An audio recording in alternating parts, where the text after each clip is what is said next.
Hey everyone, I'm Jace Peoples, entertainment editor for The Advocate. This week marks the release of DC's series headlined by out gay superhero Midnighter.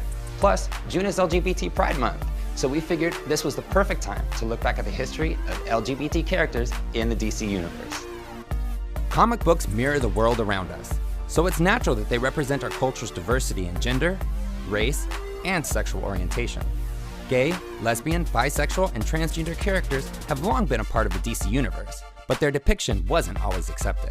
The Comics Code Authority was established in 1954 to regulate the content of comic books. Among other restrictions, the code banned any references to homosexuality. This resulted in the absence of gay characters, stories, and themes from the majority of publishers in the comics industry for over 30 years. But DC came out of the closet in the 80s, when the gay community was making waves in popular American culture. Estreno, one of the first gay superheroes in comic book history, first appeared in 1988 and was characterized by a flamboyant personality and colorful outfits. In his most notable storyline, he was attacked by a vampire with AIDS called the Hemogoblin, and later was revealed to be HIV positive. In hindsight, some see Estreno as a cringeworthy stereotype, but one could argue that because it was forbidden for the character to be openly gay, the only way for a writer to communicate that a character's sexuality was anything other than straight was for him to fit into stereotypes that readers could understand. Shortly after Estreno broke down industry barriers, DC again tipped its hat to the gay community in a ripped from the headlines story featuring an AIDS rally in 1988's The Spectre No. 11. In the book, superheroes save the protesters from an attack by the cult of the Blood Red Moon. And in the same year, we saw the first implicitly lesbian character at DC, who was also the first gay parent in a mainstream comic, Superman's Maggie Sawyer. In issue number 15, Maggie tells Superman her backstory. Her past involves a daughter and a failed marriage, and Maggie makes several allusions to the fact that she's a lesbian, including being confused, coming to terms with herself, and running away from who she was by marrying a man. The following year, writer John Ostrander provided a progressive take on the Catholic Church's relationship with homosexuality. In 1989's Suicide Squad number 31, Father Kramer counsels Mitch Sokovsky, the mechanic for Task Force X and a gay father, to help him cope with an unaccepting son.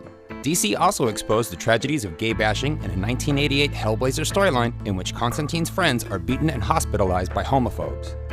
And in a separate story, Swamp Thing number 74, the title character must rescue Constantine from a similar group of gay bashers. Additionally, John Constantine himself was revealed as bisexual in 1992's Hellblazer number 51. Later, writer Ray Fawkes confirmed the character's attraction to both genders in New 52 continuity in 2014.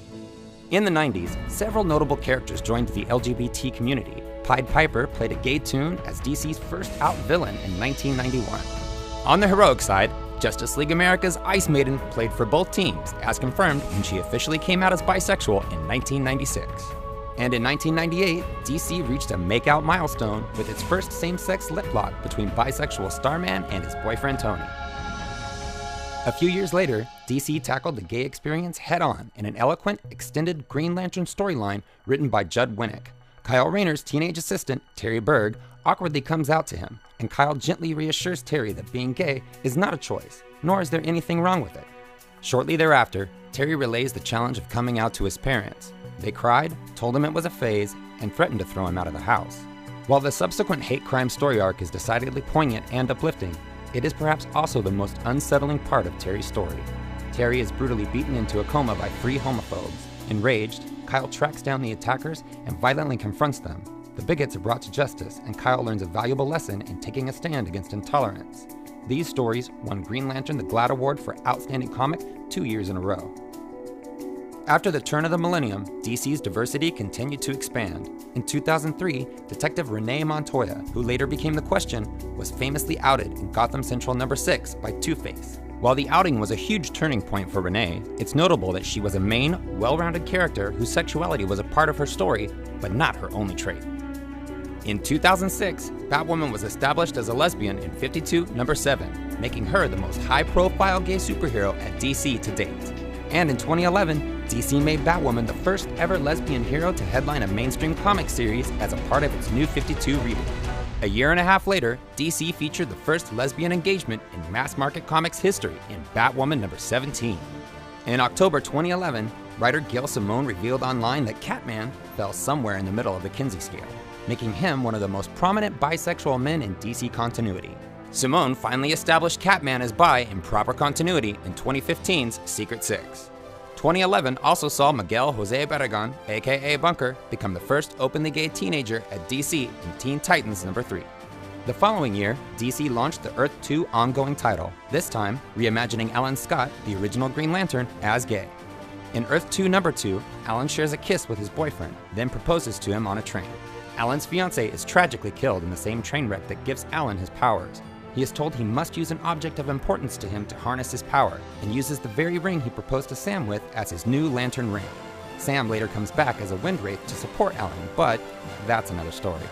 In 2013, Gail Simone broke down closet doors again in Batgirl #19 by introducing Barbara's roommate, Alicia Yeoh, the first openly transgender character in a mass-market superhero comic.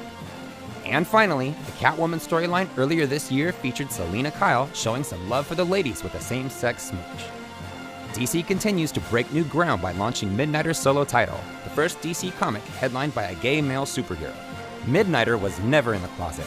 He and his boyfriend Apollo were among the first openly gay characters in print back in 1998.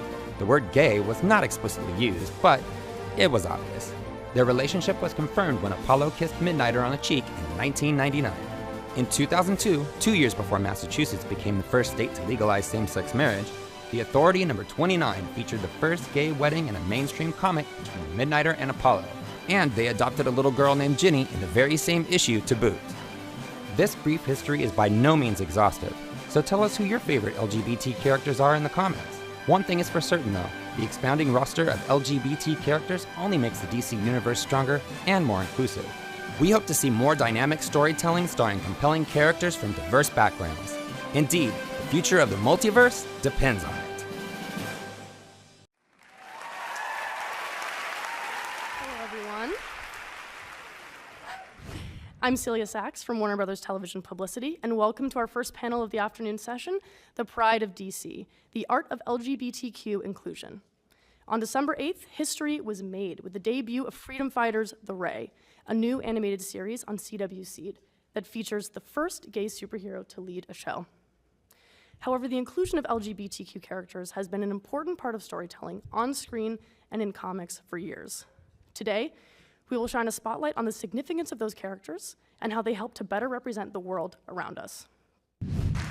Hi everyone, thanks for coming to the Pride of DC panel. My name is George Gustinez, and comics have been a part of my life. When I was growing up, I was watching Batman '66 reruns, and I had a big crush on Robin, and now I get to write about the comic book industry for the Times. I'm honored to introduce this amazing group. We have the comic writer, Steve Orlando.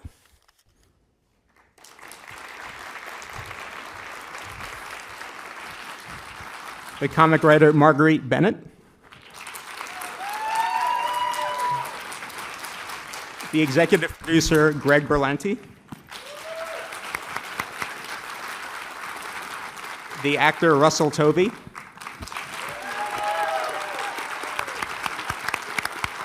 The comic book writer, Mark Russell. And the comic book writer, Vita Alaya.